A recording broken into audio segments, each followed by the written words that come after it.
त्यानंतर आदरणीय आपले समोर बरेच वारिका बसते, त्यांना नतमस्तक होते आणि माझे 2 शब्दांची सुरुवात करतो.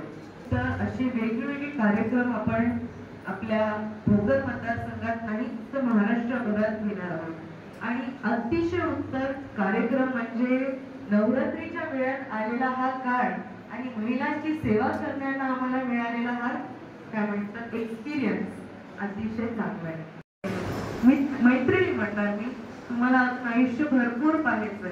तुम्ही सकाळी उठल्यावर आईकडे धावतात की आई शाळेसाठी माझं दप्तर तयार करून दे, आई माझा डबा कुठे राहिला, आई माझं हे कुठे. आई जर एक दिवस घरी नसली तर कसं सगळं गोंधळतं की नाही. बॅकपॅक घेतली निघालो, आई मग घरी दुपारपर्यंत तुमचं जेवण सगळं तयार करते, सगळी तयारी करते की थकून येतात लेकरं माझ्या घरी, त्यांना पहिले जेवायला वाढव, त्यांचं जेवण झालं की मग खेळायला जातात.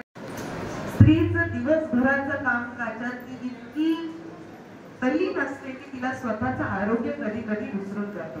माझ्या लेकराला काही होऊ नये त्यामुळे तिचं एवढं लक्ष लेकरांवर असतं किंवा तिच्या कुटुंबावर असतं की स्वतःच्या आरोग्यासाठी पण तिला तेवढं वेळ मिळत. आता तुमचं आरोग्य चांगलं आहे, तुम्ही तरुण आहात, त्यामुळे तुम्हाला जास्त तुम्ही तुमची आईची काळजी घेऊ शकता, तुमच्या आजीची काळजी घेऊ शकता. आईला सांगायचं 10 मिनिटं दम खा, काय होत नाही, बस तुला 1 ग्लास काही गरज नाही, मी तुला मदत करते. मी महिलांमध्ये मुलींमध्ये लहानपणापासून हे काय म्हणतात नर्चरिंग एक नेचर असतं. जसं म्हणलं करतात ते माझ्यासोबत कार्यकर्ता नाही, एक नारी सत्यभारी असं म्हणतोच नाही. मी माझ्याबद्दल बोलतच नाहीये की भाभीजींबद्दल बोलते. भाभीजी माझी आई, तिने जसं सगळ्या कार्यकर्त्यांना तिच्या लेकरासारखं सांभाळलेलं आहे, मतदारसंघाला एकजूट करून माझ्या परिवारासारखं सांभाळलेलं आहे, तसंच आशीर्वादारी संस्कार आमच्यावर सुद्धा आहे. त्यामुळे इकडे बसलेले प्रत्येक मुली असतील सगळे सर्वांचा आशीर्वाद मला तर लाभलेलाच आहे आणि त्यांच्यासोबत त्यांच्या आरोग्याची काळजी सुद्धा आम्हाला असते आणि आपल्या आरोग्याची काळजी सुद्धा आम्हाला असते. या हॉस्पिटलला माझी 2री वेळा भेट होते. पहिली वेळा तर मी असंच एंट्री मारली की बघायला की हॉस्पिटल व्यवस्थित चालू आहे की नाही आणि त्यानंतर मला कळालं की नाही, हॉस्पिटल व्यवस्थित चालू आहे भरमसाठ. थोडे गोष्टी आहेत, थोडे गोष्टी कमी आहेत, थोडे गोष्टी आहेत व्यवस्थित चालू आहेत, पण माझं लक्ष पुढच्या 5 वर्ष म्हणावं किंवा त्याच्यानंतरही म्हणावं हॉस्पिटलवर, मतदारसंघाच्या लोकांवर, रुग्णांवर असं वाटतं. तुम्ही माझ्यावर ते आशीर्वाद दिलं तर माझं कर्तव्य आहे की माझं तुम्हाला सेवा तशी देऊ. त्यामुळे इकडे आपण आज हा कार्यक्रम आयोजित केला. वेगवेगळ्या गोष्टींचा आज इकडे आपल्याला समजून घेणार आहेत, वेगवेगळे टेस्टिंग होणार आहेत, ब्लड टेस्ट असेल किंवा आपलं कॅन्सर टेस्टिंग असेल, डेंटल चेकअप असेल, डोळ्यांचं चेकअप असेल, काही हे सगळ्या गोष्टींचं चेकअप आपण करून घ्या. पुढे मला माहिती इकडे किती लोकांना डॉक्टर व्हायचं, किती मुलींना डॉक्टर व्हायचंय, व्हायचंय की नाही डॉक्टर? मला काय व्हायचं मोठं होऊन काय व्हायचं तुला? तू सांग काय विचार केला असेल ना, काय व्हायचंय?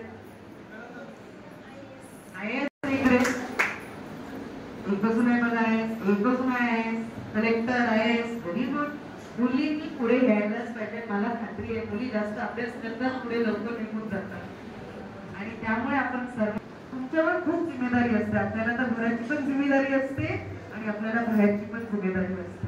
तर ते दोघं सांभाळता उगीच म्हणत नाही, नारी ती वेगळी शक्ती असते आणि ती शक्तीचं प्रदर्शन आपल्याला नवरात्रीचाच वेळ नसतो, आपल्याला आयुष्यभर ती शक्तीचं प्रदर्शन कुठे ना कुठे आयुष्यात करावं लागतं.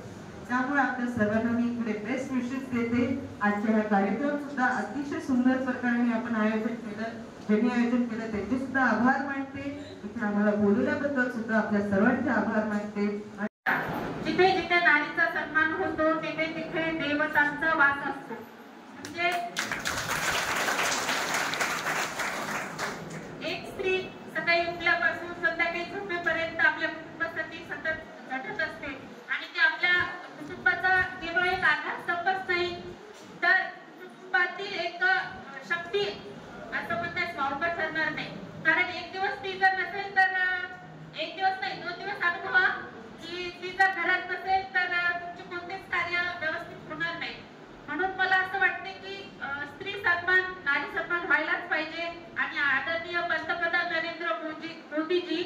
त्यांच्याद्वारे हा अतिशय उत्कृष्ट असा कार्यक्रम सर्वत्र राबवण्यात येत आहे आणि या कार्यक्रमामध्ये सर्वप्रथम नवजात शिशु बालक आरोग्य तपासणी यामध्ये त्यांचे लसीकरण असो, त्याचबरोबर सध्या आपण कॅटरेक्टचं जे आहे मोतीबिंदू आहे हा खूप अतिशय यायला लागलाय. 40-50 मध्ये पहिले आपण असं म्हणत होतो की आपल्या आजी आजोबांना 70-80 मध्ये कॅटरॅक्ट व्हायचा, पण आता तसं राहिलेलं नाही. ते अतिशय आल्यामुळे आपल्याला याचं वारंवार स्क्रीनिंग करत राहणं गरजेचं आहे. आणि मोबाईलमुळे सुद्धा टीव्हीचा जास्त वापर झाल्यामुळे सुद्धा अर्ली एज मध्ये लहान मुलांमध्ये कृष्णाचं प्रमाण सुद्धा वाढलेलं आहे. या सगळ्याचा अवेअरनेस मुलांमध्ये व्हावा आणि लसीकरण गरोदर मातेला आपण टीव्हीचं लसीकरण धन्यवाद होऊ नये म्हणून तर ते लहान वयापासूनच आपल्याला 10 पद्धतीने मार्गदर्शन केलं त्याबद्दल मी ताईचे मनापासून आभार व्यक्त करते. आणि आजचा हा